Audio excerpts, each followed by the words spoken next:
Good morning, and it is a good morning. Look at that. I'm going to take some stills here in a minute here. 25th of March. That's, I don't know if that's the Roanoke Valley. Roanoke's down there somewhere. It would be kind of in that direction, however. The view's not as good that way because of the trees. Beautiful, though. Beautiful, the low-lying fog down there. And I'm at Kelly Knob, I think. I'm going to show you. I mean, I'm sort of like on a pillar here. You have to hop out. It's not far, but if you don't make it, you're dead. You wouldn't survive that fall. It's like 25 feet down onto the granite. Yeah.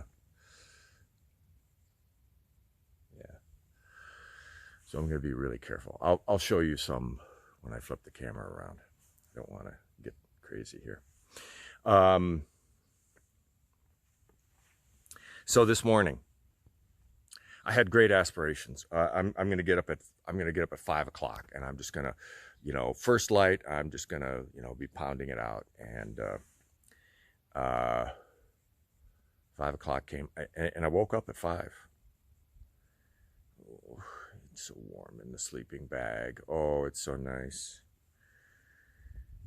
Okay, 5:15, 5:30, 5:45. It was about 6 o'clock. It was after 6 o'clock, yeah.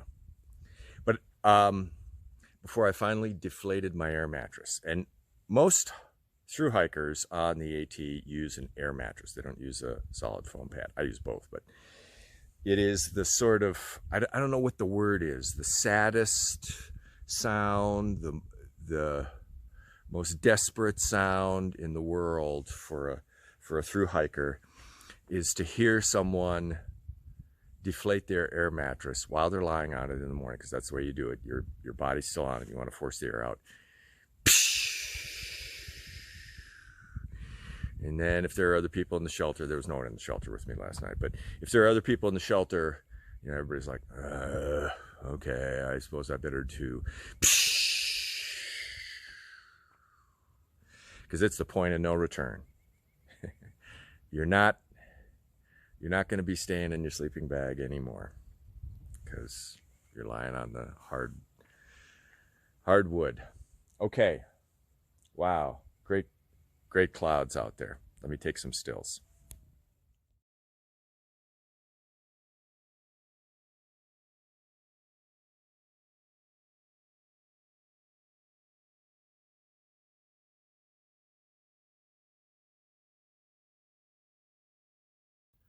Yeah, there's where I left my pack.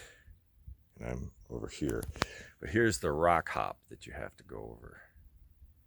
It's not far. It's, 4 feet, 4.5 feet, something like that. That's a long way down. Yeah.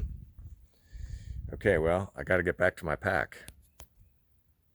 If I make video after this, you'll know I made it. How's that?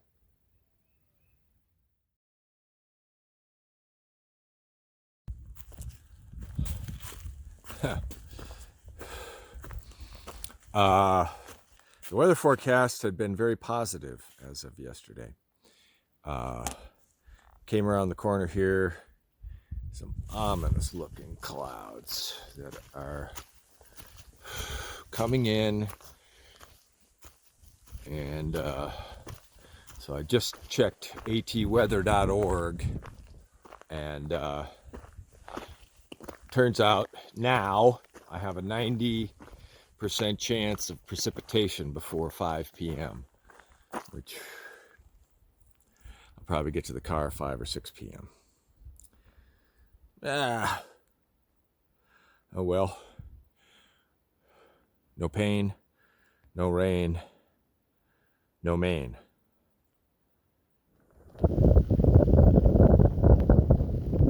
I can see that there's like a place to sit up there that's Wind Rock.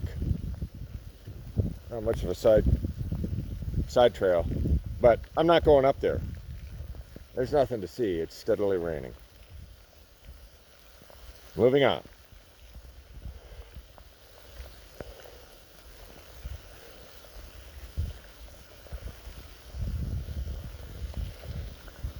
if I can turn off the camera with it being so wet. Wow. Okay, I'm now in Bailey's Gap Shelter. I want to discuss three things. Wind's kind of kicking up here. First is, when it starts raining, you always ask yourself, well, how bad is this going to get? Is this just a sprinkle and, you know, what's going to happen here? So it started sprinkling, and I pulled out my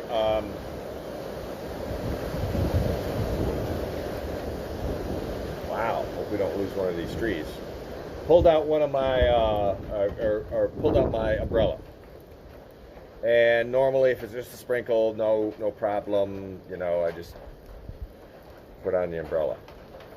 And then it kind of went on a little bit longer, and I thought, oh, you know, the lower part of my legs are starting to get wet here because, you know, the umbrella doesn't cover everything. Do I stop and pull out my rain gear and put on my rain gear, you know? And my rain pants don't have like side zips on the legs and things like that. So I have to sit down, untie my shoes, take my shoes off, put my rain pants on, blah, blah, blah, blah, blah. You don't want to do that if it's just going to stop in 2 minutes anyway. And I find I usually judge that wrong.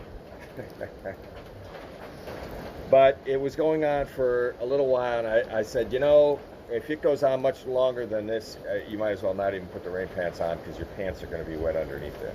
So I did that. Put on the rain gear, full rain gear, rain pants, rain jacket. It was the right decision this time.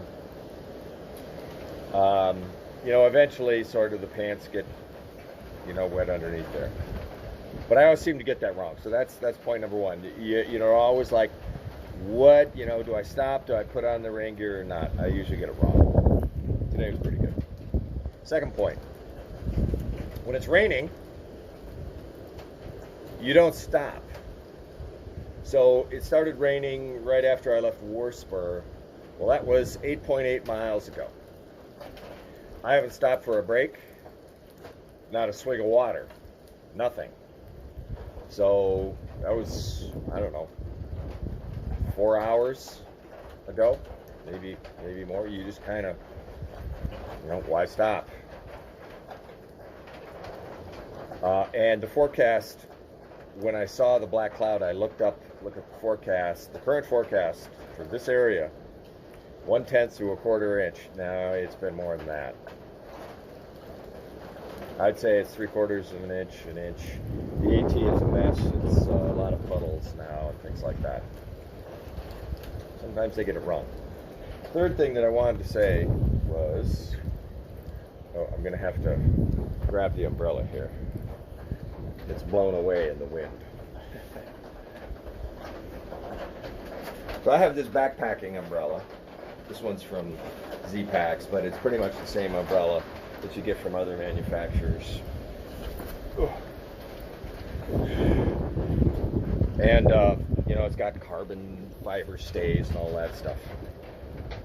Some hikers don't use them, but this has sort of become standard in a lot of people. It has a reflective coating on the outside if you want to use it as a parasol. Some people don't like it because if you're going through brush, you know, it can be a problem. High wind, it can be a problem. The wind is really kicking up now. But this takes off 90% of the drops that are going to hit you and your hood and your rain jacket, and it's an additional barrier, and so you don't get as wet as fast. For wind, here's the tip. You know, when it starts buffeting around and it's coming in sideways, and you can see those stays are just ready to break. Here's what you do. You just relax it a little bit. Oops, it was a little too much. You know, so it's half collapsed. You can get your head tucked in there, and it won't break the stays. You can keep it open in very high wind, and it won't break stays because the wind just sheds off from the direction that it's coming. Wow, everything's falling apart here. Okay. Well, I still have 3.6 miles to go. I don't think it's getting much better. I'm going to get my swig of water and a snack here and be on my way and get down to my car.